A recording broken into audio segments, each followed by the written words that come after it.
excited. I'm excited about this panel in particular because I was asked to moderate it, and I get the chance to talk to some excellent writers and dear friends. Before we kick it off, a few words.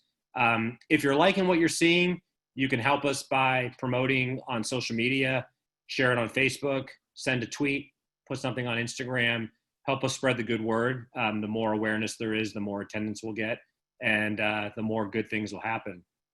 We also hope that some of you are going to be so moved by what you hear, you'll want to pick up some books by the authors featured not only in this panel, but throughout the weekend. And you can access the Potter's House bookstore. The Potter's House is an amazing venue in DC that we're honored to partner with for this entire festival.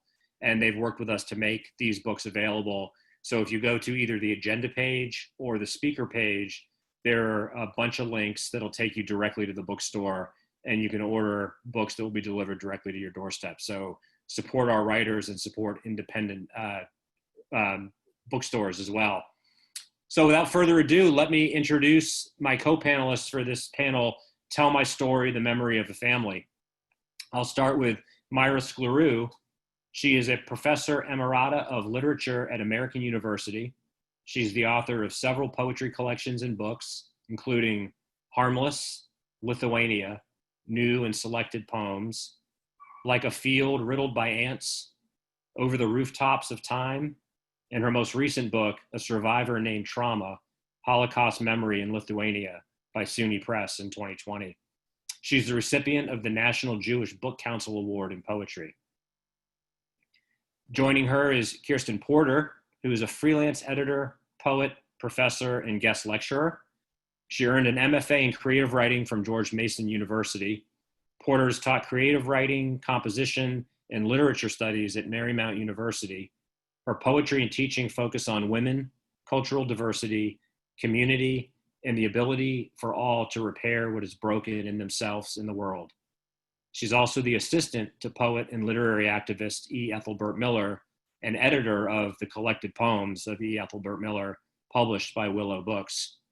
Speaking of Mr. Miller, where it's a great honor to be joined by the one and only E. Ethelbert Miller, who is a writer and literary activist. He's the author of 2 memoirs and several poetry books, including the collected poems, a comprehensive collection representing over 40 years of his work. For 17 years, Miller served as the editor of Poet Lore, the oldest poetry magazine published in the United States. He's a 2-time Fulbright Scholar, a Senior Specialist Program Fellow to Israel, and holds an honorary degree of Doctor of Literature from Emory and Henry College, and is taught at several universities. He's the host of the weekly WPFW morning show On the Margin with E. Ethelbert Miller, and host and producer of The Scholars on UDC TV. In recent years, he's been inducted into the 2015 Washington, D.C. Hall of Fame and awarded the 2016 AWP George Garrett Award for Outstanding Community Service in Literature and the 2016 D.C. Mayor Arts Award for Distinguished Honor. Miller's most recent book, If God Invented Baseball, published by City Point Press, was awarded the 2019 Literary Award for Poetry by the Black Caucus in the American Library Association. Wow, it's a mouthful, but that's a very important and special man. Thank you all for being here. It's my honor to speak with you. Myra, you might want to unmute yourself. I think you are still on mute. I can see you, but we want to make sure we can hear you. Thank you. I think what we want to do is engage in some discussion, and certainly we encourage interactivity. So you can use the Q&A feature at the bottom of the screen. But before we get into our discussion, each of these authors is going to read a little bit from some of their work. And Myra, I believe you are prepared to kick us off. So at your leisure, we would love to hear you kick off the reading. I didn't know I was going to do that. Oh, Ethelbert, well, shall we? Ethelbert was going to start, but Myra. Oh, I'm sorry. Well, that's fine. That's okay. No, I'd like Ethelbert to start. Thank you. I think we all want Fair Ethelbert to start. And I'd like him to be in the middle and also to finish. Okay. Do it all. Okay, I wanna thank Sean for reading my obituary. Thank you, Sean. I'm going to just read one poem and then the introduction to Father in Word, which is celebrating its 20th anniversary in terms of publication. This poem is called I Remember Loretta Young. I'm holding my mother's death certificate. There are no more secrets between us. I know the exact time she departed, 3:45 p.m. I even know her social security number. I'm holding more than my mother's hand. On my mother's death certificate, her occupation is listed as homemaker. Who wrote this? I thought an occupation was what you did when you left the house, when you went downtown and punched a time card or carried a briefcase. I thought my mother was a seamstress, a woman who sewed rhinestone on the clothes, a woman who worked in a factory. Maybe my mother only did this when my father failed as a homemaker, when he could no longer pay all the bills, when there was a need for more money. Did my mother change her clothes while I was sleeping? Did she leave the house when I was at school? Homemaker. I thought my mother was a housewife. I thought a housewife was someone I saw on television. One day I told my brother and sister that our mother was Loretta Young. They laughed at me and kept their secrets to themselves. Now my sister sends me my mother's death certificate. It comes in the mail with the latest copy of the New Yorker and a few bills. At the bottom of the document is the cause of death. All the words have something to do with the heart. Nowhere do I see the word love. All the boxes checked are too small. In terms of this panel, you can see that this poem is based on something which is very important when we try to remember loved ones, and that is actually documents. Sometimes the documents are photographs, sometimes the documents, in this case, was like a death certificate, which reveals a lot of information that many times you could live among your family and not have key information. So I wanted to read that poem. And then I wanted to read the short introduction to my memoir, Father in Words. Time passes, and I can only measure it by the nakedness of departure, the deaths of people I have loved. On November 12, 2017, my sister Marie J. Hunter died. She died in Providence Hospital in Washington, D.C., the day before her birthday. She would have been 72 years old. I'm certain she never thought she would die outside of New York City. When I sat down to write Father in Words, my brother and father had already died, and I was still wrestling with grief and how to remember them. I knew writing a poem was not enough. I would have to father more words. The death of these two men made me question my own life. I was a witness to their sadness and blues. They were spiritual men who had their dreams and spirits crushed by the weight of depression. They were quiet men. My brother followed his silence into the monastery. My father, who lived very few days during which he didn't have to work, found the comfort of silence and sleep. Being the baby of the family, I was sheltered from their disappointments and now and then mistook my father and brother to be strangers. When I tried to write about them, I found myself lost without a blueprint with which to reconstruct their lives. One constructs a memoir from memories. When the memories end, storytelling begins. I turned to my sister for the stories of our family. She helped me with the narrative for Father in Words. I placed her voice on the page next to my own and created a duet. When I sent a draft of what I had written, she fell in love with it. Now, 20 years later, my sister Marie has gone ahead to join our brother, father, and mother. Like many families, we kept things private and many things secret, even from each other. The big secret in my family was that we all struggled to love despite our failures. The journey of the writer is a lonely one. Words continue to be magical as well as a mystery to me. I have no idea where my poems come from. I also don't know where they go. A few years ago, the writer Mike introduced me to the concept of erasure. It's different from forgetting or not remembering. It's conscious attempt to remove the pain and suffering from our lives. As I write the new introduction to this book, there's nothing I would erase or change. I write these words as a final farewell to 4 people to whom I was introduced to one November in the South Bronx. I write as that Black boy who became a writer. I write as that father who is now a grandfather. I write knowing that there will be many stories left untold. The words and storytelling I continue to believe in. I write knowing there's a strength that comes from writing. To father more words is to continue loving. So that's my contribution to this panel, and I'm looking forward to the questions and the conversation. Thank you, Ethelbert. Thank you. So Kirsten, I believe you are next up. Okay. Yeah, I'm really interested in the conversation of this panel. I think as writers, we often write about things that we never thought early on that we're going to be in our wheelhouse, but life experiences bring them to us, and then we're called as writers to share them. For me, it was caretaking for both my grandparents that really got me interested in this issue of how we as a society look at memory, aging, caretaking, and how really little is out there that can prepare a family who's about to travel this road. So my family took care of my grandparents, who have both since passed, and my grandfather suffered from Alzheimer's. So a lot of the work that I've been doing on this is looking at how our family took care of him and how the role reversals changed. He became the child and we very much had to take care of him. So the first poem I'd like to share is called Missing. Missing. 2 minutes after we greet him, he asks the groundhog question, "Where is Dolores?" Nearly 2 years have passed since my grandmother died. Still he looks for her. She hides between the folds of his memory. 10 minutes into the visit, we talk over the ball game on TV.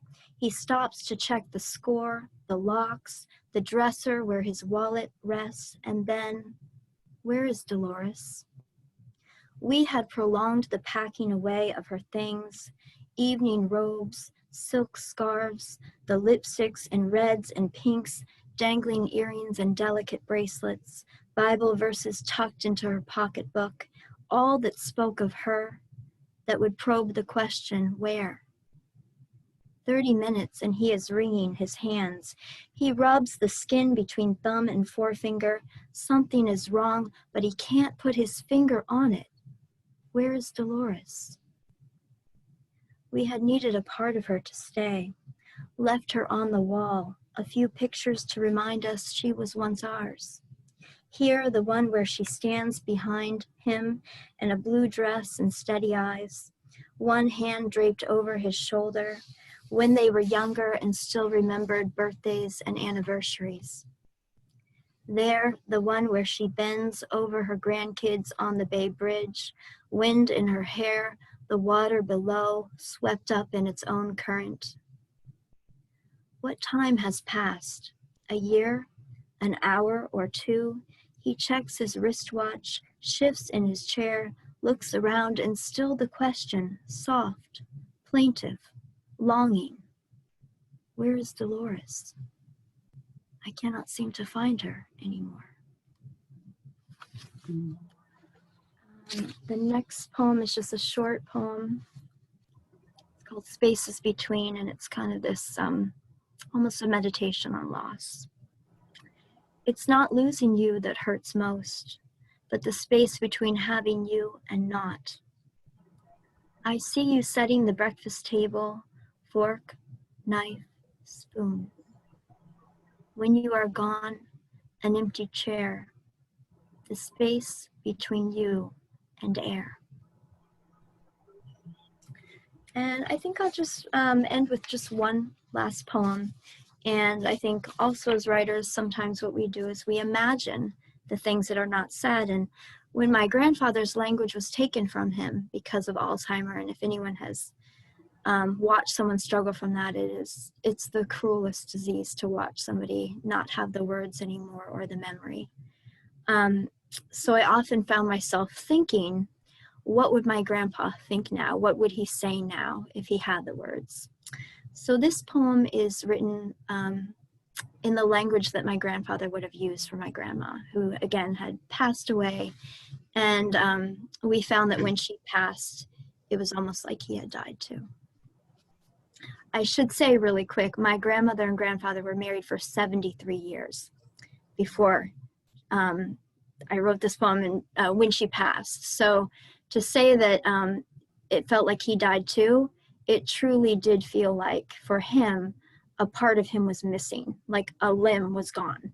He always held my grandmother's hand, And so he would even look around, and when he would say, "Where's Dolores?" he would hold up his hand like, "Where is she? Somebody's not holding my hand." So I often put my hand in his. Wasn't the same, but I would sit with him and just hold his hand. Okay, so this is for my grandmother, written in my grandfather's voice. I miss you. I miss your hands, the press of your skin against mine. I miss your smell of garden roses and baking. Clung to your blouses, you were pink blooms and peach pies. I'd lean into you on a church pew. I'd lean into you on an afternoon on the green or a night under stars to breathe in the sacred. I miss the high of your voice, your laughter punctuating the air. I miss your jokes with forgotten punchlines. You would start, I would finish. You could not sing worth a lick, but give her back to me, O precious Lord, and I'd praise every hymn you sang in the wrong key. I miss falling asleep next to you, waking up next to you, always, always next to you. When memory failed, you were the familiar, the map I followed to find my way back home. Thanks, Kirsten. That's beautiful. Thank you. For sharing that.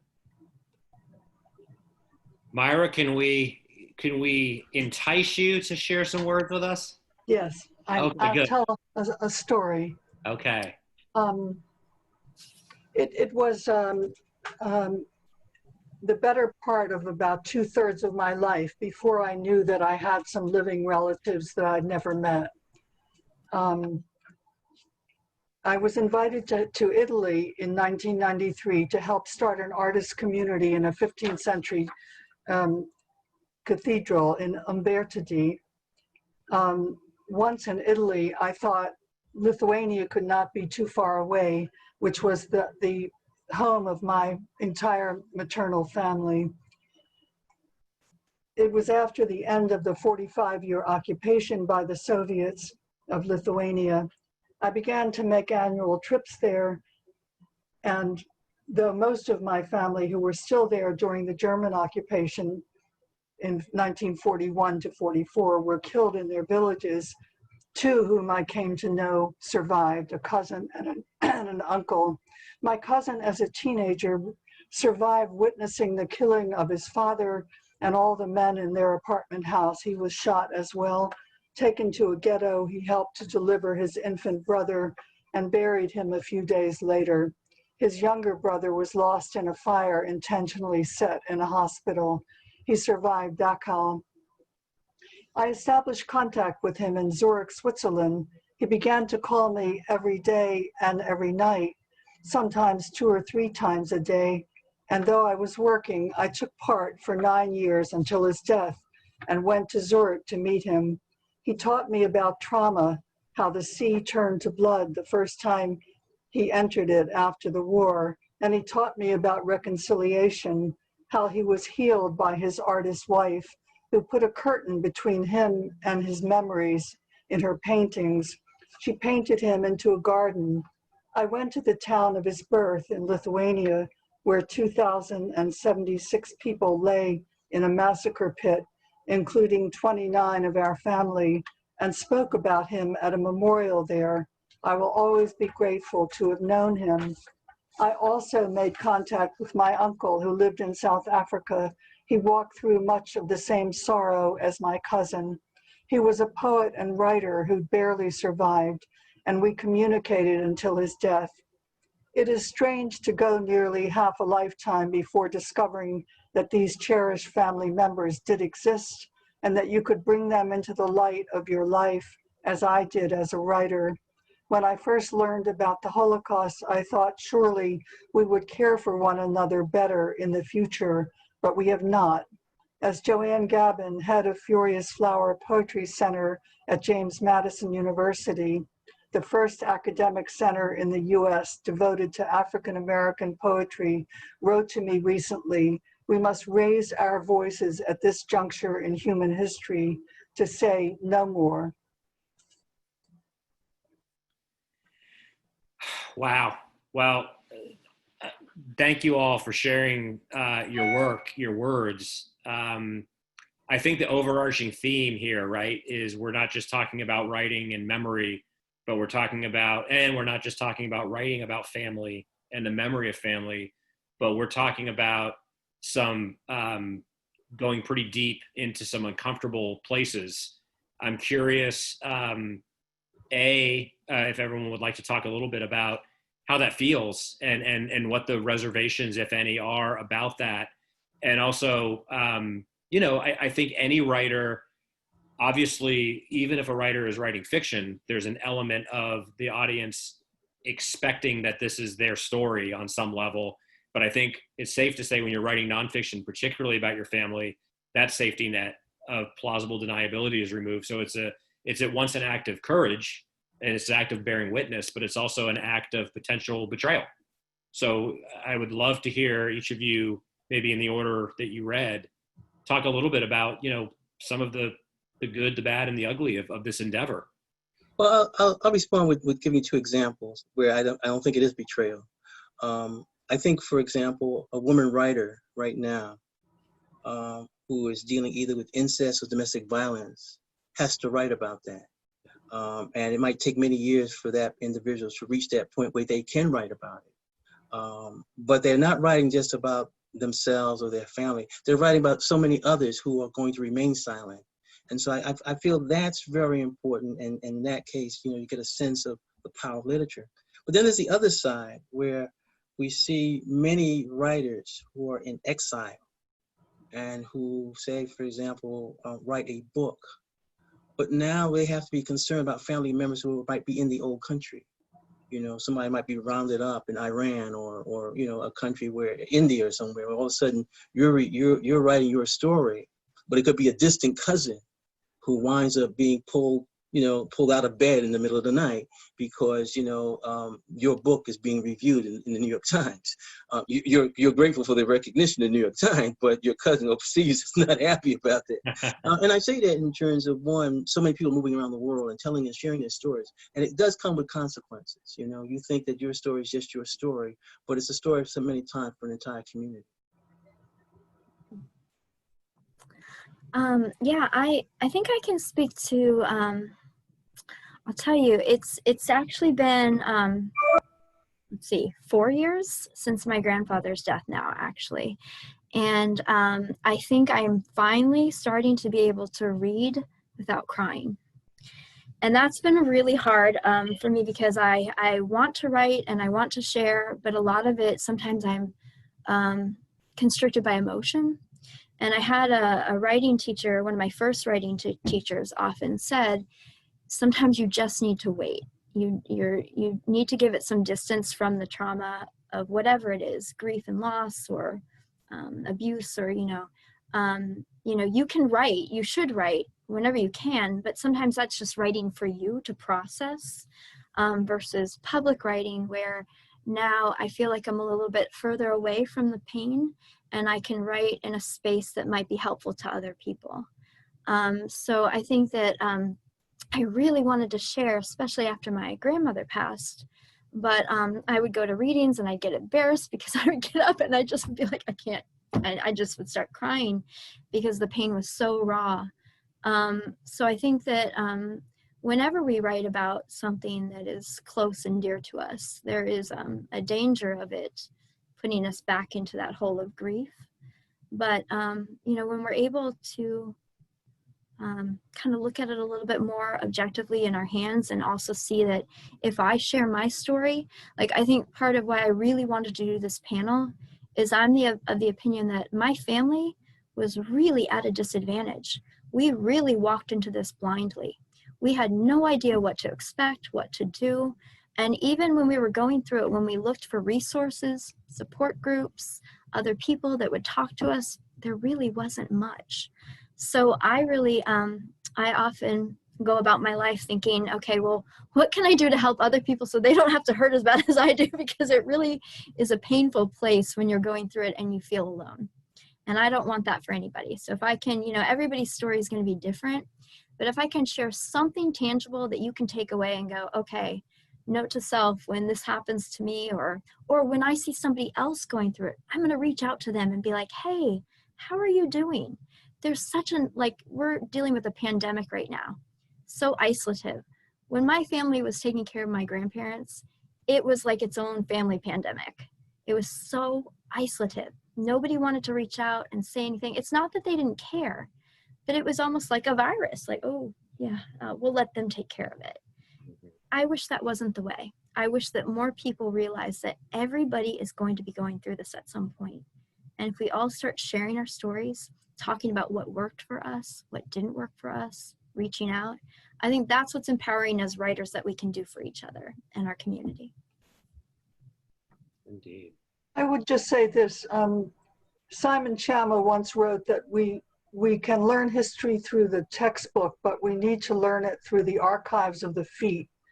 And I found when I went to Lithuania almost yearly for 25 years, I went there shortly after the Soviets left, and I was allowed to walk through probably 100 villages and to be taken into the homes of villagers, particularly people who had lived through the war and had witnessed all of these things.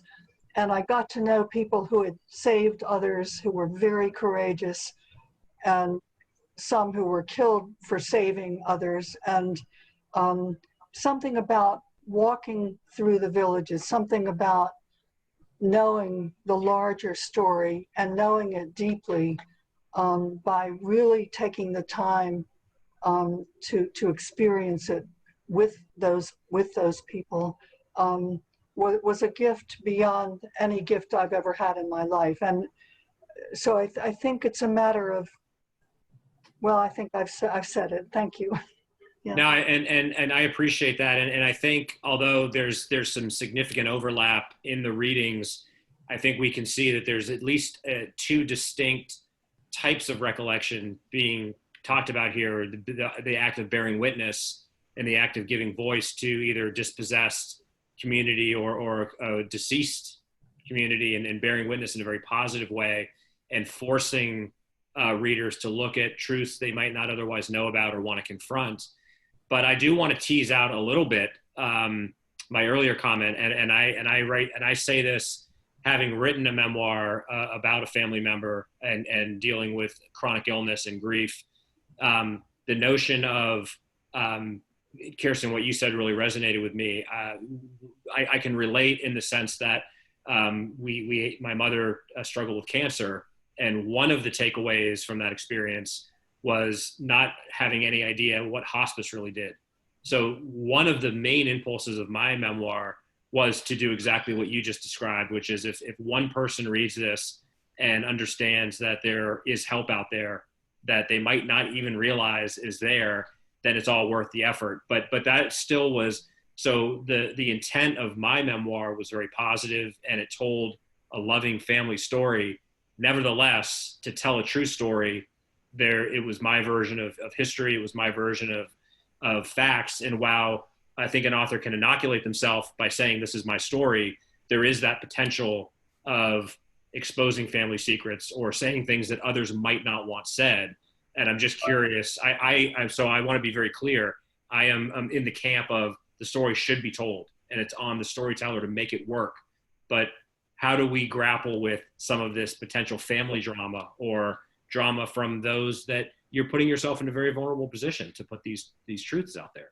Well, Sean, one of the things, and I mentioned this when I'm teaching memoir workshops, if you begin your memoir, if you do it right, you will be transformed by the time you reach the end. And keep in mind, it's a memoir, so you continue living. But the process of writing should be one that transforms you, okay? And in many surprising ways. You might find some things about yourself you never uncovered, but that's the journey. This is why sometimes people undertake a memoir but don't finish it. Okay. But what happens? I could write a poem, but it's not going to transform me in terms of if I'm writing a memoir where I'm coming back and rewriting and looking at things and using documents, as I was sort of alluding to at the beginning of this conversation. If I'm doing all of that, if I'm going back to Lithuania Okay, the journey transforms me. You know, I mean, this is what happens with like the prodigal son. You leave a home. Okay, and I'll tell you this. I mentioned this to college students all the time when I was at the university. The problem is that when you leave home and you go off to, you know, for freshmen, you know, I remember when I went off, okay, and you come back, like you freshman that first year, you come back into the house, like when I came back in the house, I told my mother, I'm a vegetarian. Yeah, that's right. Okay, just sit down and eat the food I put in front of you. She did not know all the things I might have went through that first year in college. I was not the person she said goodbye to. Something happened to me and I came back. Well, the writer takes that same type of journey, okay? And all of a sudden you look up, right? And all of a sudden you aged, you know, and in such a way that it's not just aged by your face, but by the pages that you've written. Mm-hmm. That's great insight. Great insight. What about you, Kirsten? What do you It's a delicate balance, though. At least for me, it's hard because I want to write from the truth. And I think the only way that I've been able to kind of reconcile with this is that my truth is my truth. It might, you know, I mean, you can take, as writers, we already know this. You can look at the same thing, all of us here today, look at the same thing that happens in front of our face, and we're going to write it differently. We're going to see it differently. So I'm okay with somebody saying to me, like in my family, well, that's not how I saw it. I'm not you. If you want to write your own memoir, go ahead. Your own poem, go ahead. You know, I'm still going to be careful and respectful and not any, you know. But I also think that as long as you're not taking somebody's story, like the other thing is that if you're writing from the context of something that you're seeing, you're already stating that it's the way you're seeing it. This is your truth, how you're seeing it. So somebody can say, well, that's not how it happened. And you can say, well, this is my truth. This is how I happened. But it is difficult. I remember, actually, I think Ethelbert and I talked about this. One of the poetry readings I was at, and I was looking at what material I wanted to read. My mom was going to be there. And I was like, yeah, I'm not going to read that one. And he goes, well, why not? And I said, she won't like that one. And he was like, why not? And, you know, I'm still going to write the poem. And if I, you know, publish the book, if I publish the manuscript, it will be in there. But if my mom's at the reading, probably not going to read it. It's difficult. It's very difficult. But I think at some point, I think as you get older, you also, it's not that you don't care. You do care still. At least I care. I do care what other people think, but I'm not willing to change myself so much that I don't get to share my truth. And again, it goes back to the idea that somewhere out there, somebody might benefit from hearing my truth. And if I go into it thinking, if I really focus on why am I writing, not only just for me and, you know, to help myself, if I'm writing truly to help other people, then to not tell my story to save somebody's feelings or because my mom doesn't like it is not going to help me do what I want to do. And that's to help other people, to connect with other people. So, you know, I have plenty of other things that I can do to please my mom. And she does have to recognize at some point that her daughter is a writer. And that is, I think, part of the process of acceptance that we all are dealing with in many different directions every day. Myra, what about you? What are your, although I acknowledge that at least what you're reading and talking about in this instance is more of this kind of bearing witness for those that maybe you didn't know. I still think that that's fraught with, I think, a certain responsibility and a very, you know, in some regards, even more serious because you are speaking for those that don't have voices. And I think there's a tremendous weight of integrity involved. I guess I think that writing, no matter what it's about, is transformative, that you never know what you're going to say until you say it. And writers are particularly unique in that way, even if they're writing, you know, about the daily, whatever it is, which they should be writing about. But if you don't try it because you're afraid that what you're going to say is going to poison somebody or make somebody miserable, you're cutting off this wonderful experience of exploring in more depth and so I'm always curious about what's going to come out. I may have hurt a lot of people. I hope not, but I want to know, what's going to be there. And it's never what I think it is. It never, even if I'm writing, describing a specific thing or a particular person who's doing some particular thing, but it just never quite, the gospel, let's say. So that's what I think. I think if you're a writer, you should be curious about what you're going to come up with, what you're going to find. The beautiful shock of discovery, right? Yes. Yeah, I think that's something that's important for us to impress upon those watching and participating, particularly those that are not writers. The notion of, say, writing a biography is a very different, case, because you really are bound by, at least, and even that is a very complicated endeavor, but there's historical record, there's facts, and there's things like liability. But with memoir, and I think Ethelbert put it brilliantly, and I would say I actually can agree with and relate to the way Ethelbert described it, is it is a transformative process, because you're learning about yourself, even if you're describing others. And I think that's true of any type of writing. Sean, could I add something that on Please. top of that? And this has a lot to do with the times that we're living through right now. The other thing in terms of undertaking this task of writing is for what I would call reinterpretation. Setting the record, adding clarity. We see that, for example, we're getting a better understanding of the Civil War and Reconstruction right now, because what happened, we're reinterpreting the American narrative. Yes. And what happens is that sometimes that's what a writer does. You can grow up in a household and there's certain secrets, like your aunt was not really your aunt, but if you do your work well, you do that research. See that many times we think of it as creative writing, but it's not. You're not a historian, but there is a certain amount of research and documentation if you're trying to preserve the memory. But then at the same time, there is a difference between memory and fact. You see, so you have to be concerned about how you balance it. But sometimes you write something because you say, okay, I have to reinterpret this. So you could say, okay, you may say this happened in Germany, but let me tell you what happened based on documents that have come to it. I'll give you an example. If we had kept the improvement of relationship between Cuba and the United States, there was a lot of documents that were in Cuban archives that would further explain American slavery, okay? How the American South extended to like Havana, okay? Well, those are things that all of a sudden, if you get that, you reinterpret American history and the history of the hemisphere. And that's you as an individual writer bringing this material to light and reinterpreting things. Well, and Ethelbert, just to piggyback on what you said, I know you were also listening to Holly's panel, an amazing panel. I really am so grateful that I could hear it with, let's see, Melanie, Tara, David, and Sarah. And you were making me think about what Sarah said, that her work right now is often clarifying for people, with the toppling of the statues. They don't always know why they're toppling them. And she has done the work.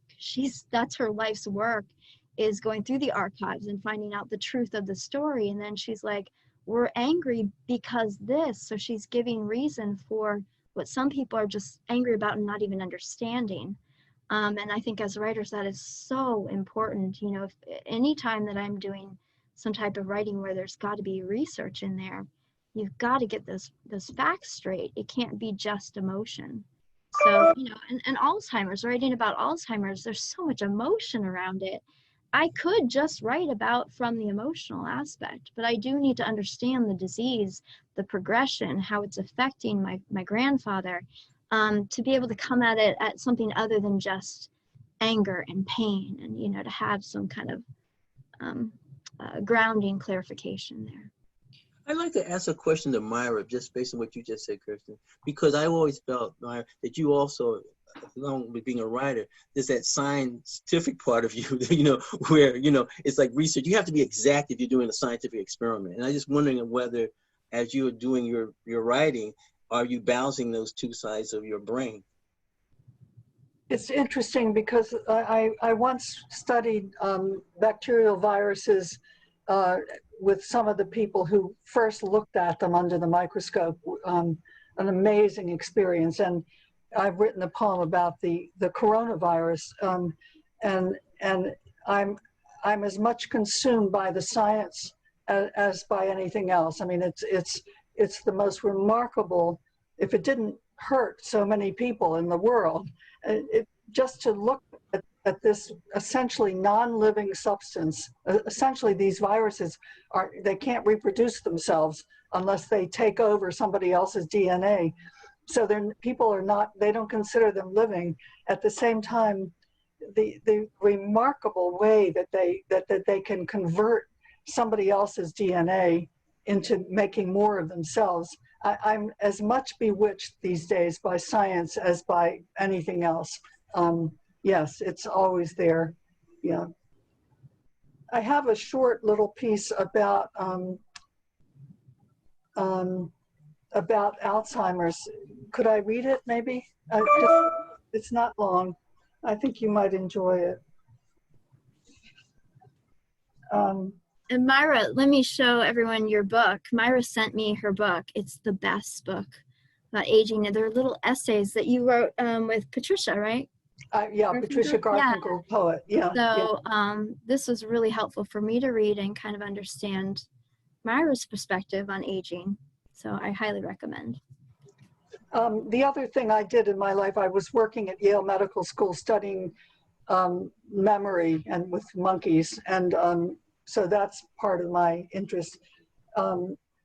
This is called Memory Continued. A friend who conducts tours for museums complains about the way memory loss interferes with her ability to speak about the artists, their histories, and their works.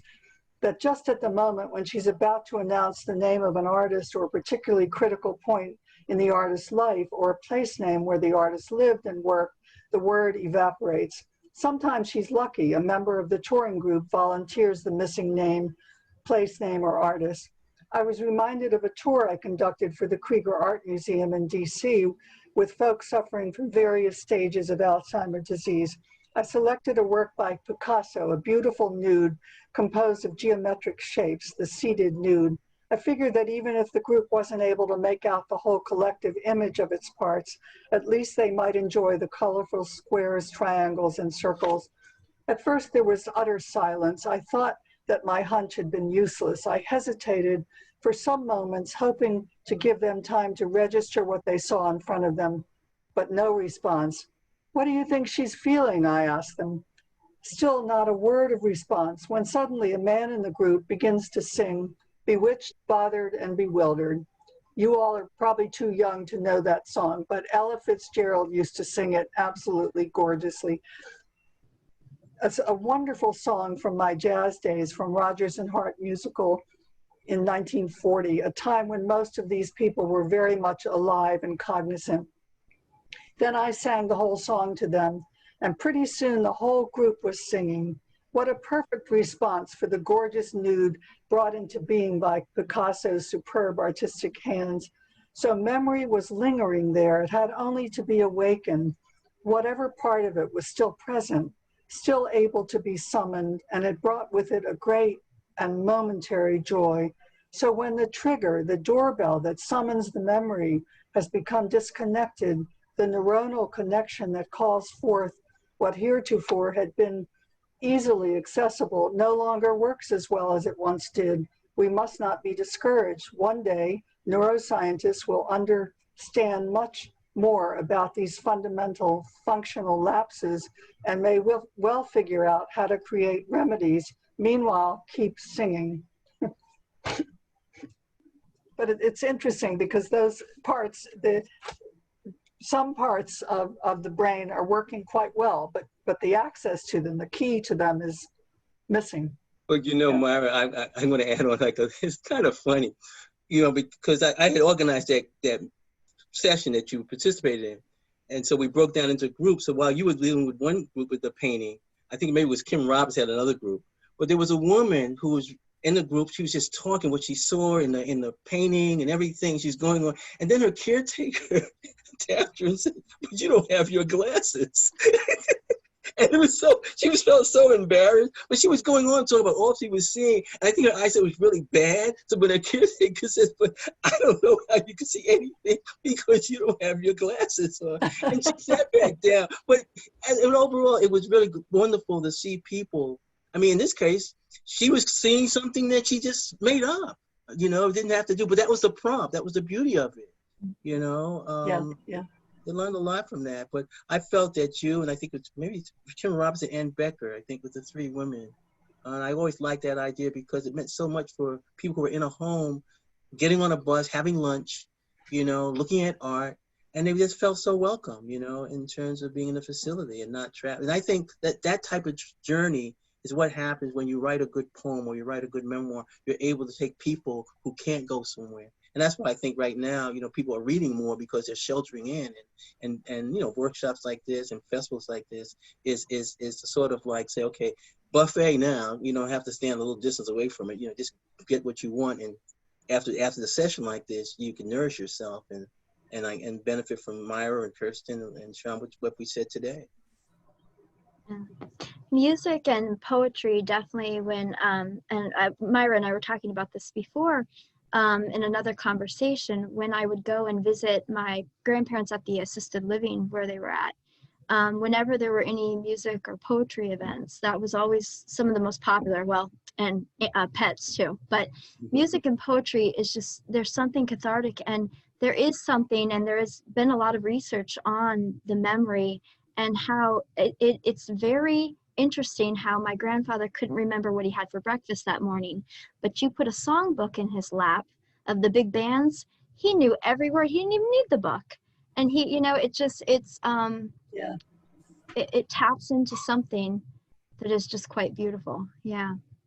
Beautiful, and I would say very profound. I think there's definitely some contours in this conversation that keep kind of circling back around this notion of narrative and the reliability of narrative in terms of the authority of the voice, but also speaking of aging and illness and one's own ability to form narrative of one's life or oneself. And I think that that's a fascinating, and I think that's why this type of work is important, right? Because we all, at various stages, are grappling with this notion of what is our narrative? How is our narrative changing? To Ethelbert's point, it's changing all the time. But then there are profound changes that significantly alter our lives. And I think you all are exposing that kind of beautiful struggle. And to do that in words, I think is a very meaningful challenge. I don't know if that was a question so much as an observation, but maybe talk a little bit about some of the, what are some of the more difficult or easier, for that matter, parts of trying to articulate, you know, this notion of oneself. We're all aging, right? And we're all noticing things changing, and what we focus on and what's important at 20 or 40 or 60 is different. Ethelbert, I'll start with you. I mean, you have been someone that's borne witness on a multitude of levels, but you've also borne personal witness as you've you know, settled into, I can't even say grandfatherhood. I look at you and I see like a peer. Well, you know, I'm thinking it affects me. You know, I think Kirsten knows this for more than many people. But you know, I'll be 70 in 4 months, and I'm looking at, you know, my sister, who I made reference to when I was reading from my memoir. You know, she died, you know, 72. My father didn't live that long, so I'm just looking at that the same way I remember many years ago.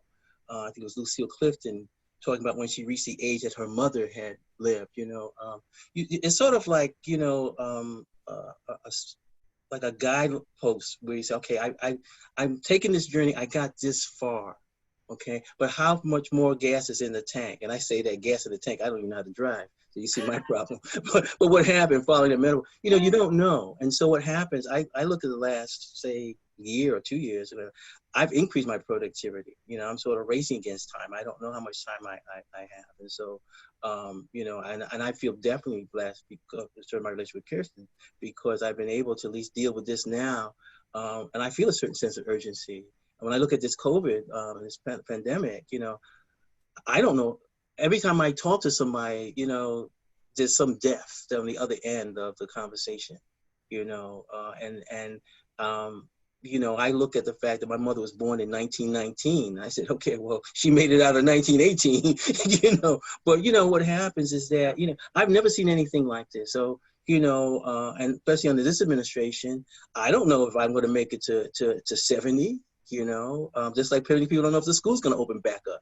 Right. You know, so you write with that urgency right there. And I think it started when I was reading many years ago Lucille Clifton, and that's when it sort of like light come to Lucille, that sort of transformation in her career. Mm-hmm. Kirsten, as a slightly younger woman, how do you react to what Ethelbert just said, or how, I think you're dealing both with the topic matter, obviously, of illness and an elderly person, but you're also yourself transitioning through time and transitioning through what you're learning on the journey.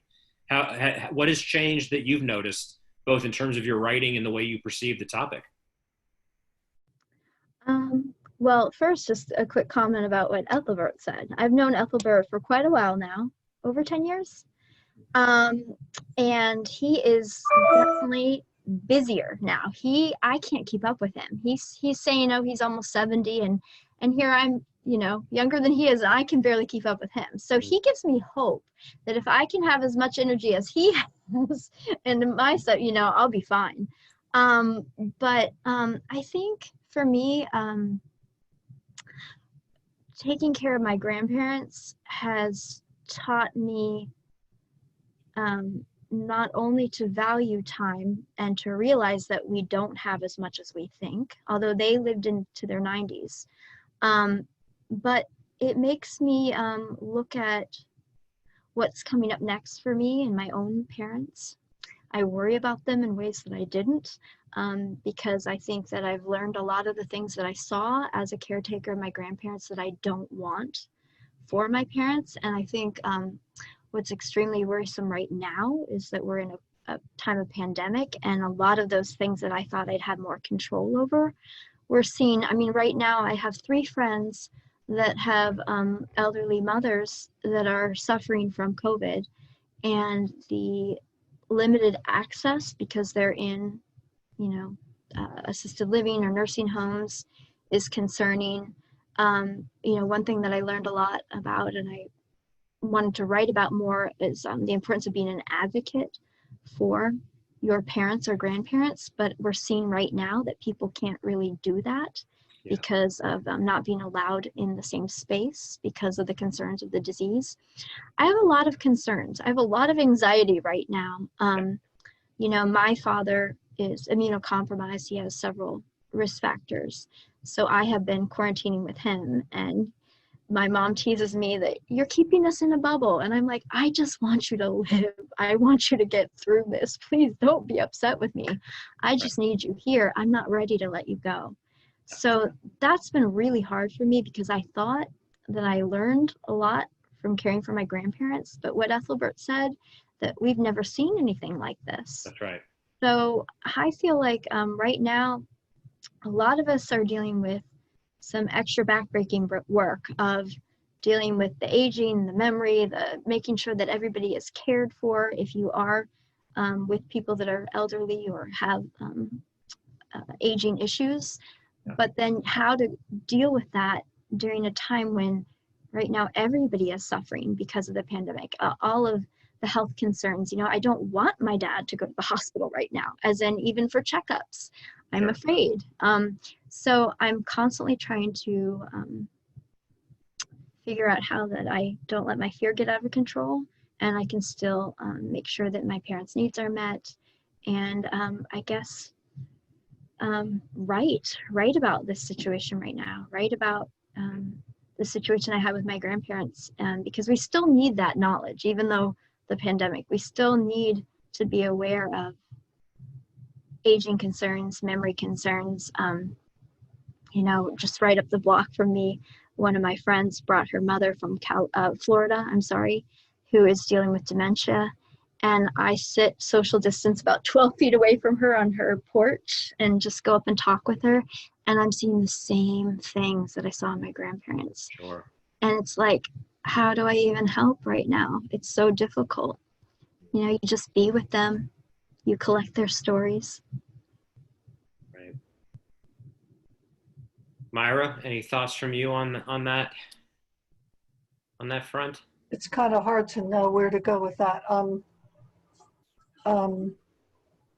one thing I feel is that in my life, no I wasn't able to learn how to handle things because each person responded differently to their end of life, and not no one died the same way. So I couldn't learn from each illness and each death that would enable me to be better the next time. My father went upstairs one day and was gone in 5 minutes. That was typical of his life. He never bothered anybody. My mother was sick for 5 years and we took care of her every day. And that was wonderful too. My sisters came and helped. And, but each one is different.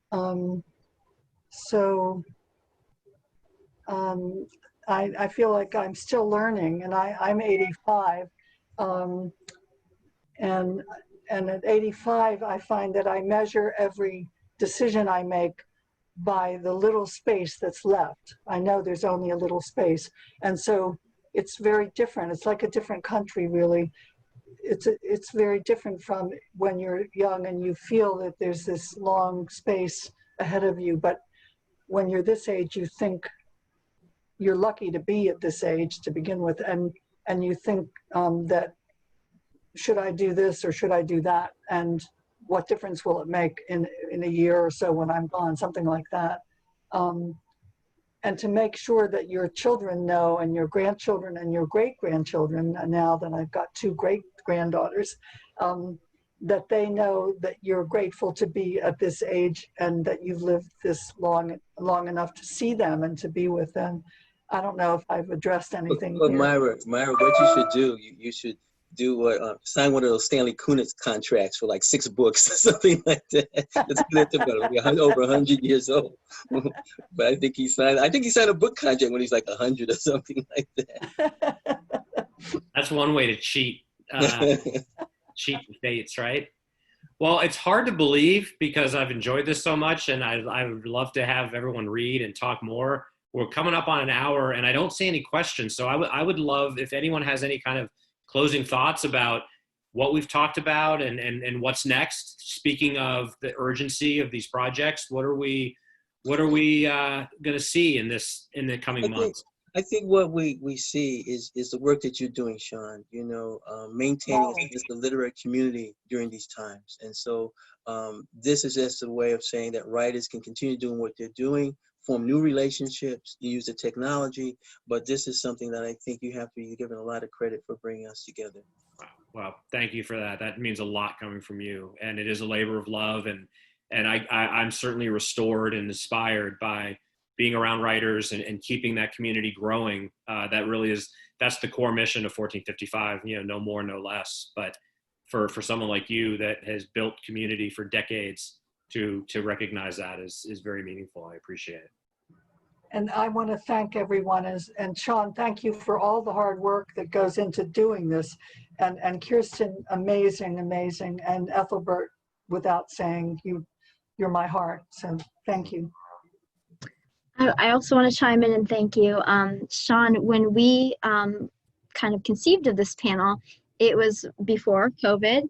And then you were like, well, let's see what's going to happen. And I know that you had hoped that we could still have our festival, but things really became clear that it was not safe. And so many conferences just canceled. And I really, really appreciate that you said, no, this is important. Community is still very important. I really love this community that you've built. I feel very much a part of it.